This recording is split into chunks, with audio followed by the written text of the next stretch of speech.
Assalamu alaikum wa rahmatullahi wa barakatuh. Welcome back to Being Muslim, where I am your host, Oli Noor.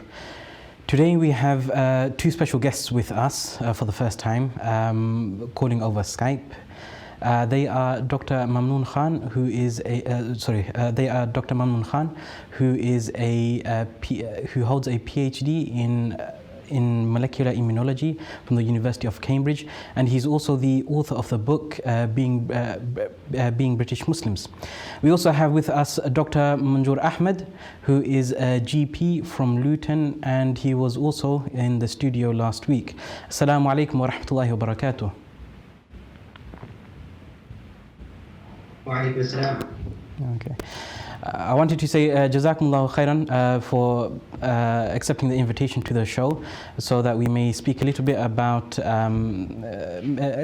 medicines, but primarily about the vaccines, and especially the COVID vaccines, with all the news that is going that is happening these days, and also how it ties into the Islamic faith.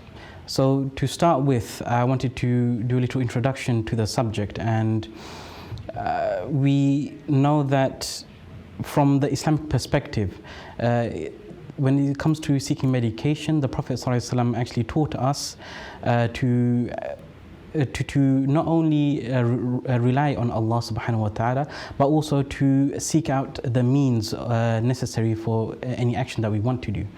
And we see that this debate has flared up quite a bit during the lockdown, and also when it comes to the issue of the vaccines. And I wanted to ask, with the news coming out, I believe it was yesterday or the day before, with the approval of the Moderna vaccine, if both of you could give a little background between the vaccines coming from all three companies, Pfizer, AstraZeneca and Moderna.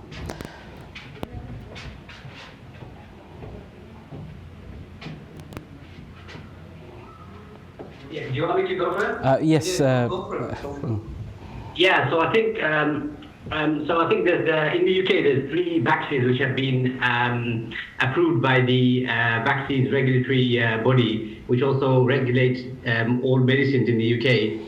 They're known as the MHRA. We have approved 3 vaccines. The first one was Pfizer. And the government actually has ordered 40 million doses of the Pfizer vaccine. And then the second one, which is created in the UK, is the AstraZeneca vaccine. And the government has ordered 100 million doses of it. And then the final one in the UK that's been approved is the Moderna vaccine.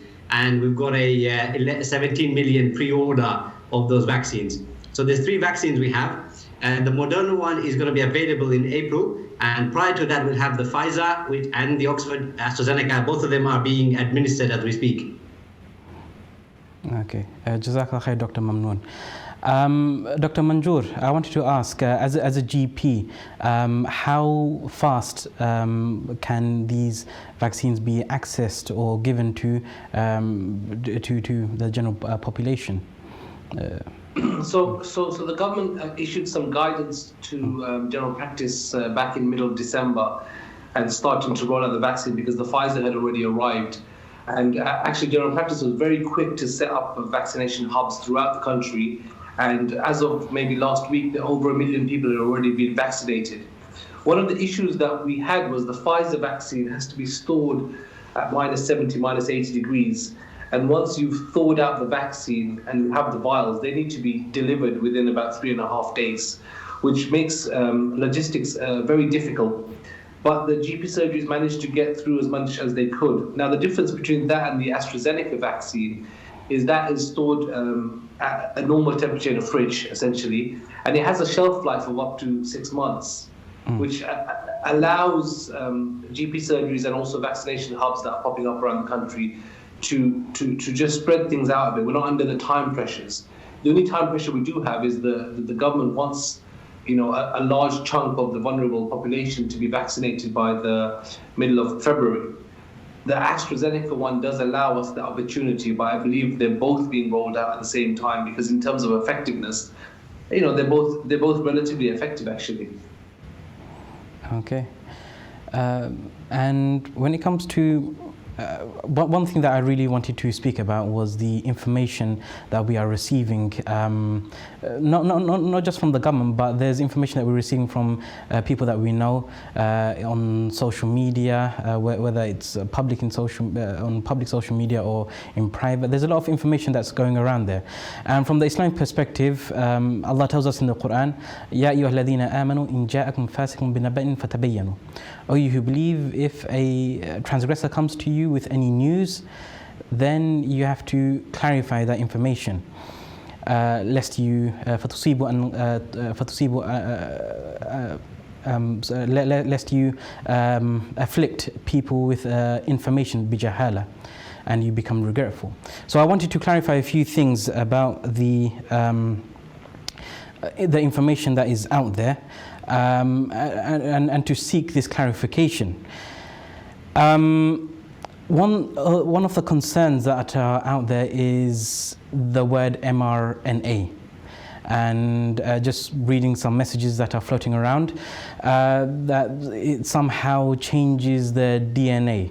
Now, Dr. Mamnoon, as you've done a PhD in molecular immunology, I suppose you're probably one of the best people to answer this question. Yeah, I mean that's a really interesting question. I've seen this question. A lot of people asking the same question. I think we have to understand a few things here. Firstly, the RNA that's being so the Pfizer vaccine. It uses RNA technology. So this technology has been around for decades. Okay, what hasn't been useful is vaccine application. I'm getting a bit of an echo. Is that? No, I don't hear any echo from the studio. Okay, that's good. I'll keep going. Okay. Keep going. So the RNA is a new technology that I've used for vaccines. But the technology itself, it's been around for decades.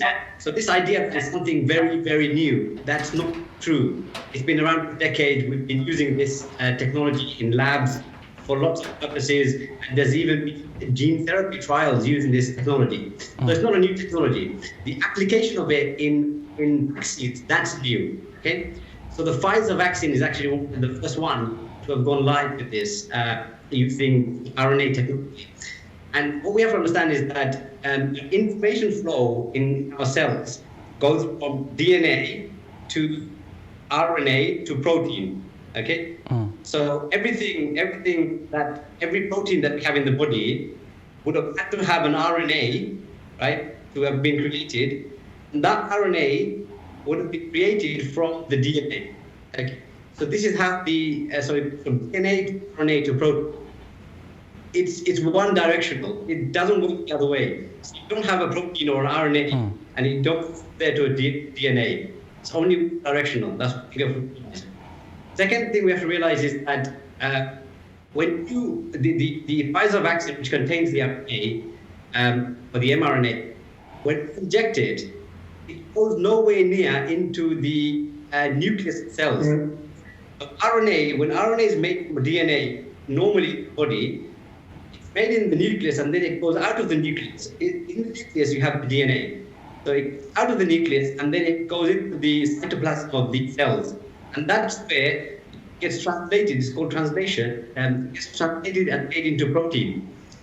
So the RNA we're injecting as the vaccine goes nowhere near the nucleus. It doesn't happen. Also, RNA to get integrated into DNA, it can't just happen. This is the chemical reaction that needs to happen. And normally, you have to have enzyme catalyzing this. Okay? In the human body, we don't have an enzyme that takes RNA and converts DNA and then it integrates into DNA. This enzyme is the reverse transcriptase. We don't have that. The only reverse transcriptase enzyme that we have in our cell is telomerase. It's called telomerase, and that has a specific function in cell division. But it can't take the RNA that we're injecting and converting it into DNA, and then the DNA integrating our normal body DNA. It just can't happen, okay? And then we have to also realize that the RNA that we're injecting to our bodies, it gets degraded very quickly. One of the reasons why we have to adopt those, one of the reasons, there's lots of other reasons, is that actually once this the vaccine gets into our body, it starts to get degraded. Some mRNA is actually lost in our body normally, it only lasts for a few seconds. Some last for hours, last for days, right? So this thing doesn't stick around. It gets degraded from virtually from the time we're injecting it. Okay? So overall, it gets degraded. It doesn't integrate into DNA because that's almost impossible. The DNA, the double helical molecule, it's very tough, right? Very stable. In order to get for something to get in there, it has to have the enzymes available to do that. And none of those things are there. So if you have like a floating single-stranded RNA, which is this vaccine from Pfizer, there's no way it can actually go in and start into the DNA. It just can't happen, okay? So this idea that the mRNA will become DNA or get into DNA and cause problems is almost impossible. Okay. Right? It's just not going to happen. So people should not worry about this. Science is definitive here, that it's not going to happen, and we should to worry and reflect on this much. Does that help? Yeah, so it's interesting to learn that it's been a technology that's not only is it impossible to change the DNA in any way, but it's actually been tested technology for a number of years, and it's only really looks like it's surfaced, or the question has only surfaced recently by those who perhaps can't comprehend the science behind it that well. I wanted to move on to the next question regarding some of these. Before we move on to the next question, we have one caller that's called in. Assalamu alaikum wa rahmatullah. Wa alaikum assalam wa rahmatullah. What's your name and where you're calling from? I can talk to the studio. Yes, you're through to the studio. Assalamu alaikum. You're live on the studio. Okay, sorry about that. So the next question that I had was, how is it possible to have a? Okay, we have a caller back, I think. Hello. Okay, assalamu alaikum. Wa alaikum salam. I have a question for Mamnoon. Okay. The question is about, I know some people who don't believe in the vaccine. What can we say to them to, convince them to take it? Okay. It's actually, yeah, I can take that question. It's a very simple answer that we give them. Vaccination, right, as a technique, as a concept, has been around for centuries. Yeah. 1600s, that's when they're starting to vaccinate people. And if you look at some of the problems they have in those days, things like smallpox, millions, hundreds of millions of people have died from smallpox over the centuries.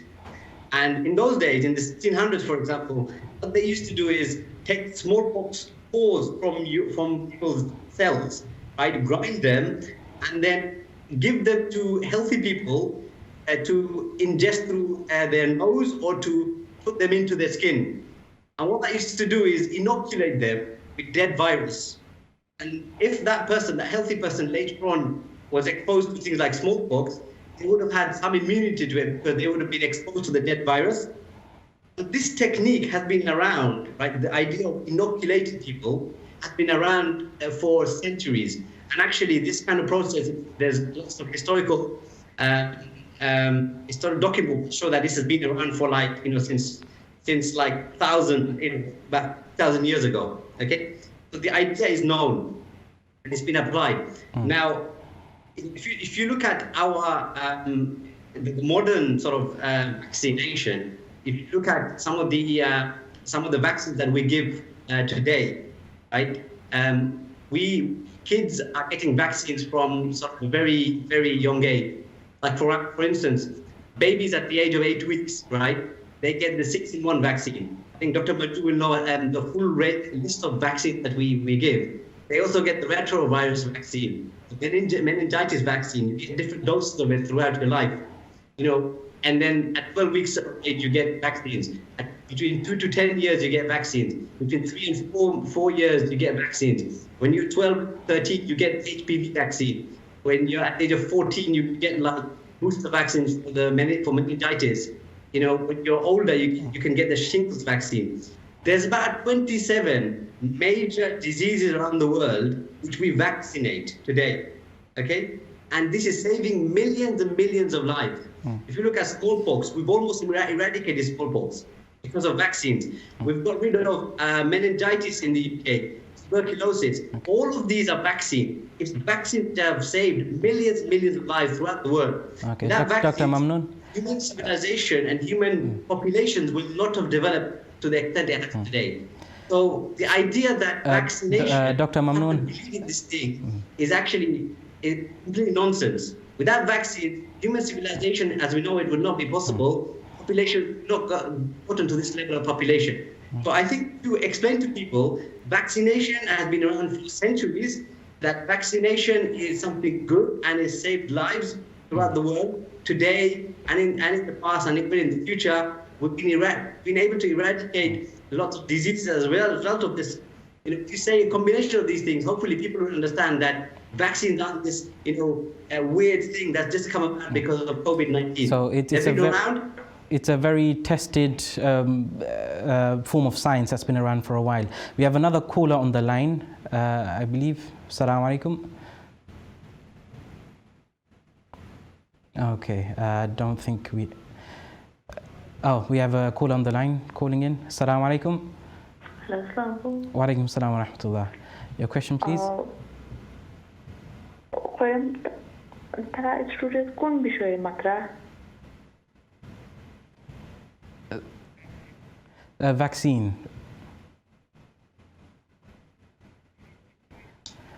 Okay. COVID vaccine নেই. Yeah, we are speaking about the COVID vaccine and vaccine in general. আমি কি মনে হয় কোরআনের কোন topic নিয়ে discuss করা আমি দেখছিলাম না। Okay, so if I understood properly, it's how it's related to the Quran, really. Yeah. So the way I've seen it, and I've spoken to many scholars, is that the fact of the matter is, when it comes to medicine, Islam has a strong history in innovating medicines. If either of you can want to answer as well, Dr. Mamnoon or Dr. Manjoor, feel free. I think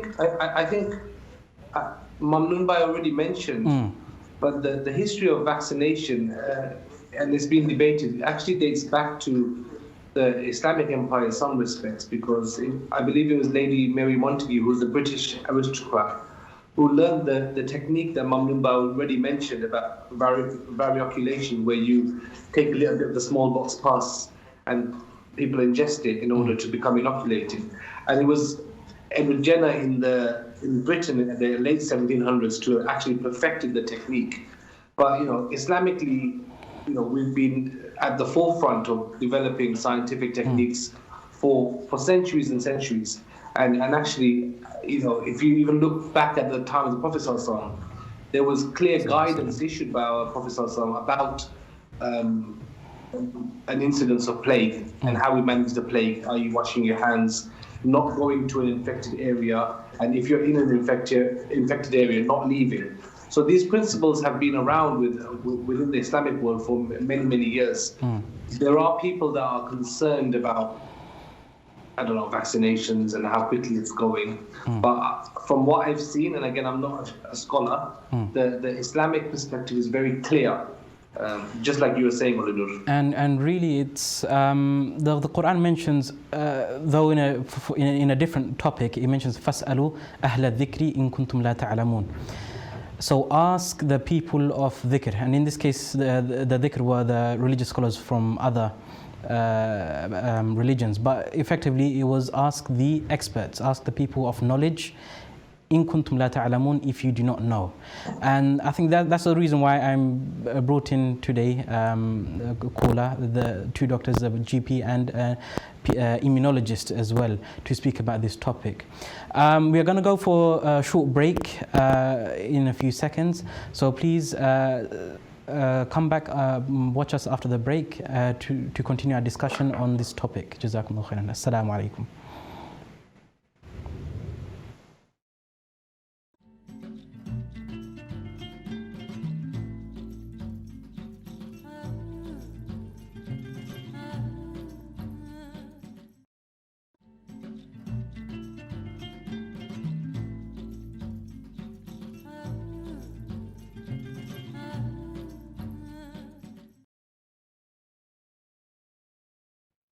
Assalamu alaikum wa rahmatullahi wa barakatuh. Welcome back to Being Muslim, where we are discussing the issue of COVID vaccine. And I wanted to resume the talk, but before I do, with Dr. Mamnoon and Dr. Manjoor, I wanted to just quickly remind people about some Islamic principles. There's this famous principle, al-isnadu min ad-din walawla al-isnadu laqala man sha'a ma sha'a, that the chain of narration is a part of the religion, and had it not been for this chain of narration, or the science of the chain of narration, then whoever could say whatever they want. And so within the Islamic field, we tend to authenticate who is narrating what. We effectively perform a peer review of everyone who is transmitting this. And so I brought on two doctors, one an immunologist and one a GP, to speak about this subject.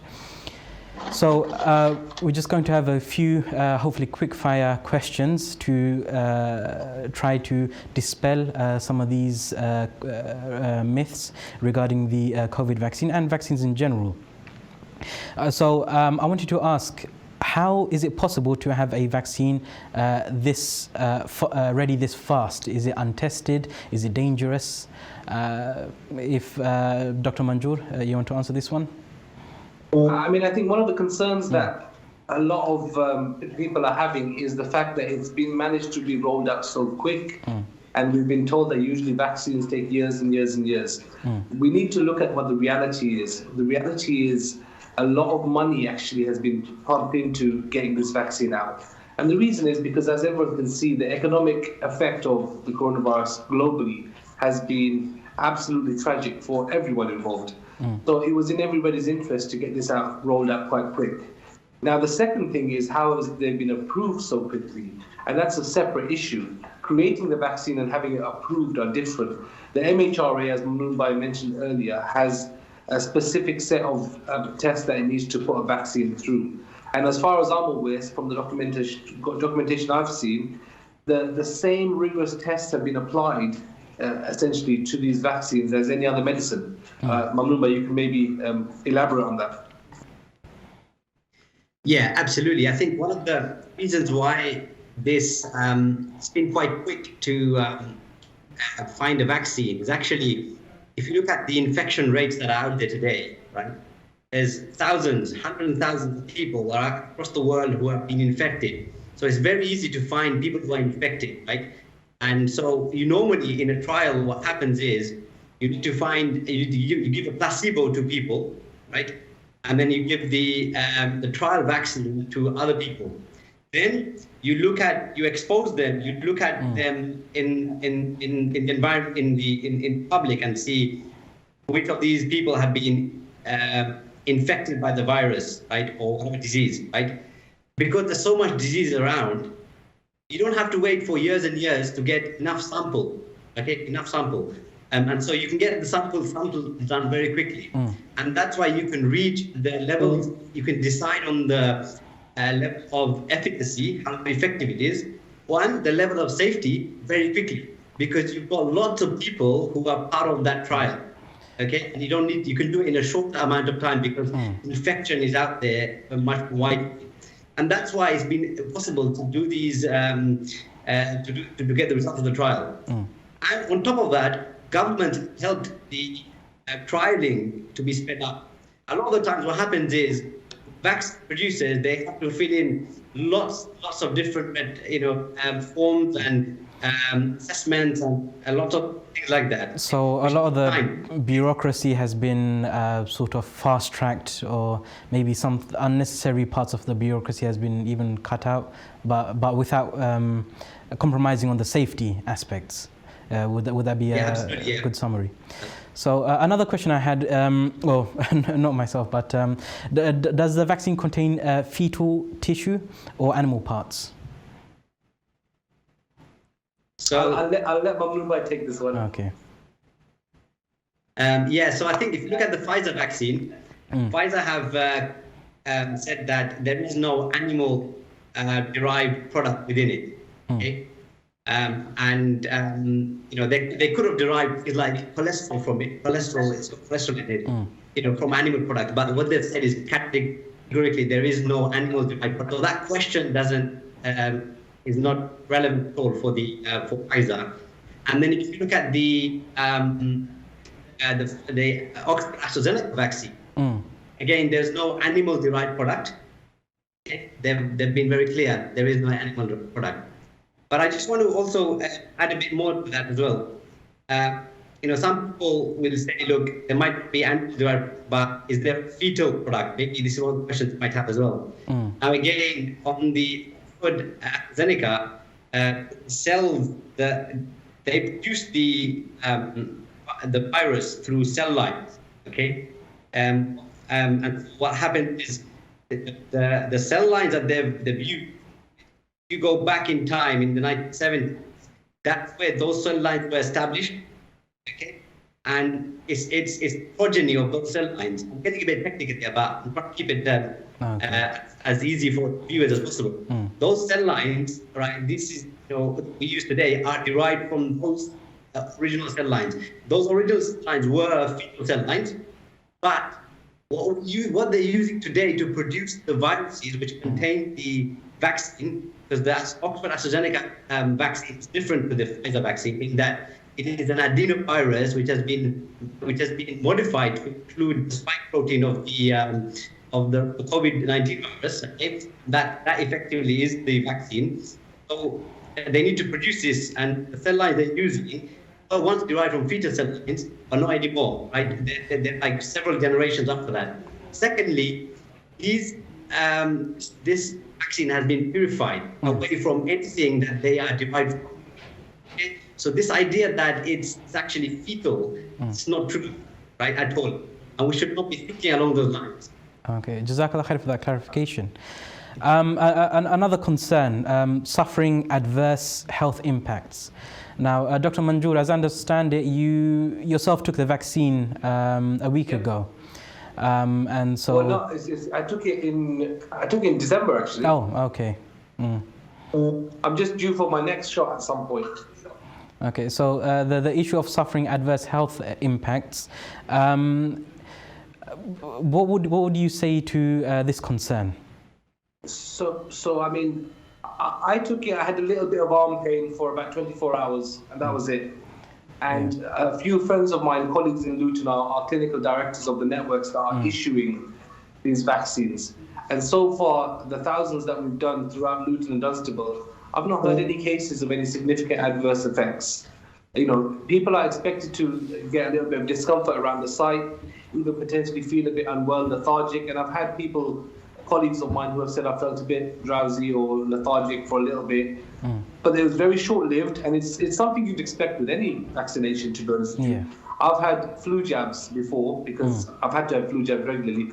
I've had flu jabs before that have made me much more poorly than this vaccine. So alhamdulillah, from a personal point of view, I can't say that there's been any significant effects that I've experienced or anybody I know has experienced. Okay. And what about this, the question about, I wasn't even sure if I should even bring it up in the show, but the idea of tracking, being tracked through these vaccines. Dr. Mamnoon. Yeah, it's actually complete nonsense, right? I just want to say it's complete utter nonsense. I think a lot of people who touted the 5G conspiracy theories around COVID-19, it's those people who are actually saying this is a microchip or nanotechnology which has been injected. It's complete utter nonsense. The reason why it's nonsense is actually nanotechnology isn't that sophisticated yet, right? Firstly, that's the first point. And secondly, think about it. Why would senior people in government and medics and scientists who created this, why would they all be injecting themselves in something if it did contain these things? It's complete nonsense. It's not. It's not something we should be even contemplating. Nanotechnology hasn't advanced to that yet, and there's no reason to be suspicious along these lines. Okay. I think also when you hear the word nanotechnology, you start thinking of microchips just because there's a word association there. But in terms of the vaccine, I think what nanotechnology is referring, nano just means very, very, very small. And as far as I'm aware, Mamnoon, you can correct me, the nanotechnology was referring to the sort of fat particles needed to encapsulate the vaccine to allow it to get into the cell. And that's my very basic understanding. So again, we need to be careful when we hear things like nanotechnology. It doesn't necessarily mean microchips and IT systems. It could just mean something that just is very, very, very small. So that's a really good point actually, because you can say the RNA technology used in the Pfizer vaccine is actually a form of nanotechnology, right? Because it's actually using our knowledge of how RNA works, right? And using that to then produce something which then elicits an immune response and give you an immune protection. So you can use it from that perspective.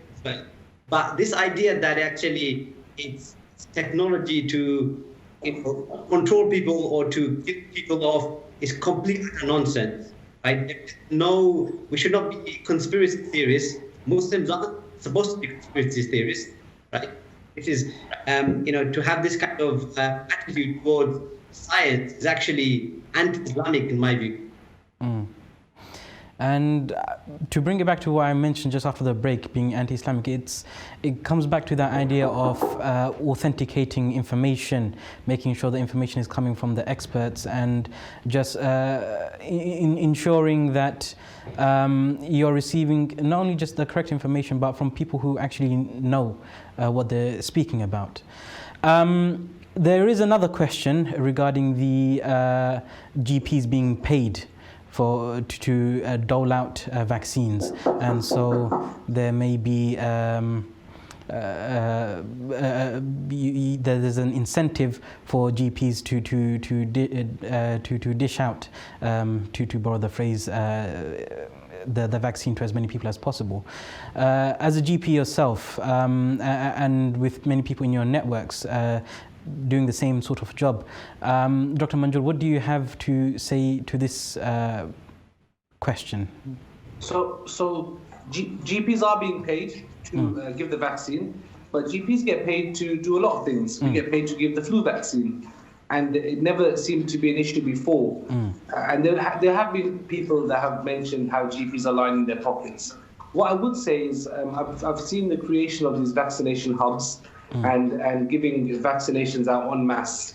I think for one shot of the vaccine, and as you know, the government has decided to change tax slightly and give one vaccine to more people and then delay the second dose to 3 months later, they get about £12.50 for the shot.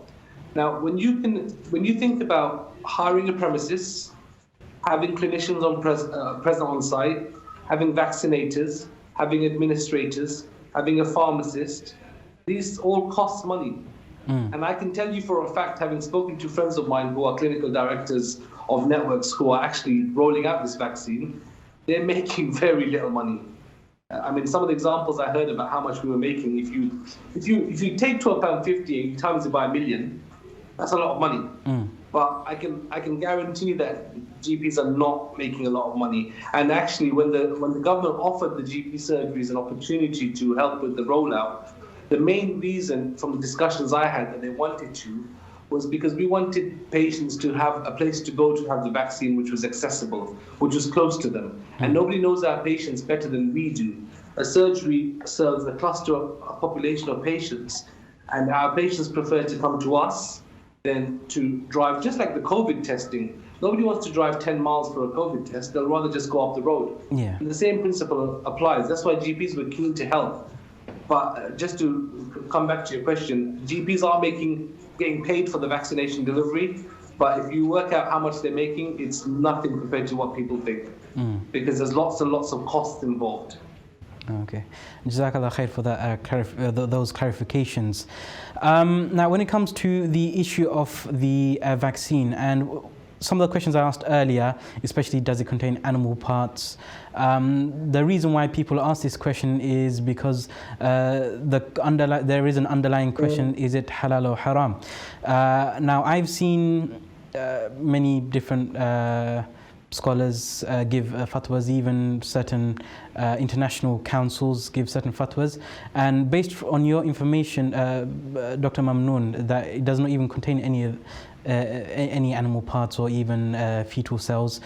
There seems to be a certain disconnect between the information that reaches scholars and their ability to give verdicts on this. Now, on your website, beingbritishmuslims.com, I was reading a few of your articles on it, and you mentioned that in all these different fatwas that they mention, they only discuss the permissibility or the non-permissibility, whether it's halal or haram. But you also have certain questions as to why they are not saying anything more. Would you like to comment on this? Yeah, I think that's a really good point, because actually, there is we are in a pandemic situation. This has never happened in our lifetimes, right? We know that certain segments of our population are more at risk, right? The elderly, the higher rate of death, sometimes as high as 5%. Or if you're over 70, if you get COVID, you will 5% chance of dying. That's very significant. We also know that as a result of trying to control this pandemic, we've literally shut down society. All of the liberties that we have, we're not able to do. We're not able to go out, we're not able to shop, we're not able to meet our loved ones. All of the passions that we have, going to football match, all of that has been stopped, right? So society, all the social elements have stopped, a lot of the economic elements have also stopped. This is causing all sorts of problems. So not just in the UK, but across the world. We're all being impacted by this. There is a collective responsibility that we have, right, in order to heal, in order to remedy this situation and exit the pandemic as soon as we can. That involves personal responsibility, things like taking protective, wearing masks, social distancing, washing our hands, guidelines and not mixing. All of the guidelines that we put forward, we have to adhere to, right? The personal responsibility we have. The second responsibility we have is that there is a collective responsibility to exit the pandemic. And the way we're going to exit the pandemic is taking its control measures, but also through the vaccine. The vaccine becomes darura. In Islam, there's a concept of darura, right? We have to see the necessity of taking the vaccine. It's much more necessary for older generation to take it because they're more at risk, right? And so what the scholars, in my view, have done is given us a better understanding of what is it that Allah wanted us in this situation. All they've done is look at the ingredient and said is halal haram. But actually, if you look at even halal breaks out into makruh, right? Breaks out into mubah, mustahab, breaks out into wajib, breaks out into fard, right? There is these things we need to be more defined, and scholars need to encourage right people to take the vaccine and to make sure that we are collectively exit the pandemic. That is what the guidance is about, is show people what should they be doing. In my view, the scholars unanimously failed to do that. That's a hard thing to say, but if you examine the fatwas that are being put out there, they've looked at the ingredients and said it's halal haram. Forget about all of the pandemic impacts, all of the darura conditions, and the fact that there's a maqasid of Islam, which is to preserve life, right? All of these things have been considered. And I think it's been very, very disappointing that have been forward. Okay, so just to summarize, you wanted more from the scholars, not just to mention that it is halal or haram, but to also show that the ruling is, and I read on your website, at the very least mustahab, recommended, but at most wajib, something that is, in your view, mandatory act. And now I think we have a caller on the line. Assalamu alaikum. Wa alaikum salam wa rahmatullahi wa barakatuh. Yes, your question, if you can make your question quick, please, as we are coming to the end of the Sure. So this is for the GP. So, you know, listening to both of you brothers and your information has been very helpful. And I think it's frustrating, you know, for a lot of people that are, you know, pro-vaccine, you know, hearing people with misinformation and everything. So, you know, sometimes do you think it's better to fight fire with fire and fight the misinformation? And, you know, sometimes say, because, you know, it's all very good having a measured approach, but sometimes, you know, the tone deafness for this information that professionals are giving, such as yourself, and sometimes you have to say, you know, stop it, you know, what you're going to do when vaccine mania runs wild on you, you know, or do you think we need to be more aggressive in our approach? Okay, did you... So from a GP point of view, and I've said this to other people, and thank you for the question, we have to be careful, because if there are people who have concerns about vaccination or any aspect of medicine, we definitely need to address those concerns based on. We may feel some of those concerns are unfounded, but by alienating that group of people, we're actually pushing them towards misinformation. So we have a really important role in actually being very open and transparent and saying, this is the reality, this is what we do, and this is what's going on, and this is what we advise. Bear in mind, guys, that, you know, a year ago, if you had a medical problem, the first person you call is the doctor. So now there's a mistrust that's developed between patients and the doctors. We're partly to blame for that. And actually, what the caller mentioned, maybe we should have been more proactive from the beginning, putting out the right information. The reality is, number one, we were learning as we went along, because this was a brand new virus that we knew little about. And number two, this allowed for misinformation to creep into the conversation. I agree we need to be a little more aggressive in terms of putting the right information forward, but we also need to allow people to make up their own mind. Our job as scientists and doctors is to present the most accurate information that we believe to be true, and allow people the freedom to make an informed choice as to what they would choose to do. Okay. And Dr. Manjoor, you're also a member of the British Islamic Medical Association, though maybe not a spokesperson, but I wanted to ask, is there any conversations happening between doctors or the networks of doctors and Islamic scholars?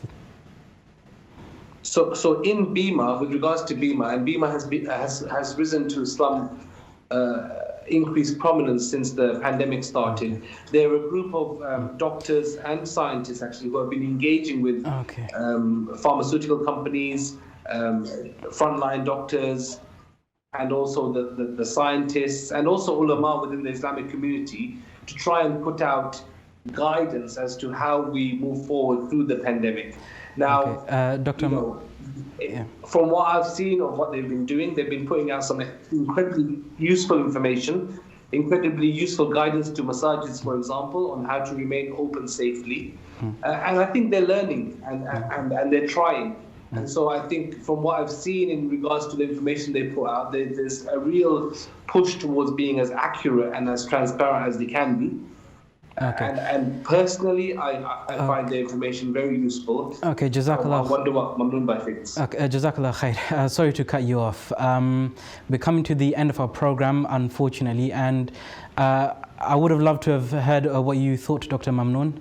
And I just want to extend gratitude to both of yourselves. I wanted to also commend the work that you've been doing over the last few months, and to inshallah keep up the work that you've been doing. So we have come to the end of the program. Jazakumullahu khairan for all those listening. Please tune in to Being Muslim next week on channel 782, and we'll see. We'll have another guest with us and speak about some interesting topics. Jazakumullahu khairan. Assalamu alaikum wa rahmatullah.